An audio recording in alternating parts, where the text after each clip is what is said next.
नागपूर शहरातील एमआयडीसी परिसरात घडलेल्या तब्बल 42 लाखांच्या धाडसी चोरी प्रकरणात क्राईम ब्रांचला मोठे यश मिळालं आहे. आयसी चौकातील मोनाली स्टील आणि मोनाली ज्वेलर्सचे कुलूप तोडून सोने चांदीचे दागिने लंपास करणाऱ्या टोळीतील 2 आरोपींना घरफोडी विरोधी पथकाने अटक केली आहे. तर एक आरोपी एमआयडीसी पोलिसांच्या ताब्यात असल्याची माहिती समोर आली आहे. या संपूर्ण प्रकरणामुळे व्यापारी वर्गात खळबळ उडाली असून अजून एका आरोपीचा शोध सुरू आहे.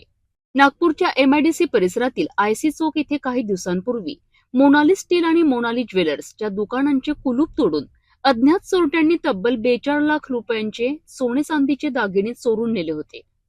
या मोठ्या चोरीनंतर व्यापाऱ्यांमध्ये भीतीचे वातावरण निर्माण झाले होते.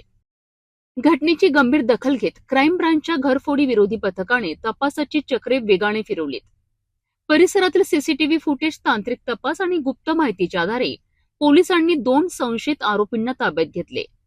चौकशीत त्यांनी चोरीची कबुली दिल्यानंतर त्यांना अटक करण्यात आली आहे. या दरम्यान या प्रकरणातील आणखी एका आरोपी एमआयडीसी पोलिसांच्या ताब्यात असल्याची माहिती समोर आली आहे. पोलिसांनी आरोपींकडनं चोरीतील मुद्देमाल जप्त करण्याची प्रक्रिया सुरू केली असून फरार असलेल्या आणखी एका आरोपीचा शोध सुरू आहे. या धाडसी चोरीमागे आणखी मोठे रॅकेट आहे का? आरोपींनी याआधीही अशाच प्रकारचे गुन्हे केले आहेत का? याचा तपास आता पोलिसांकडनं सुरू आहे.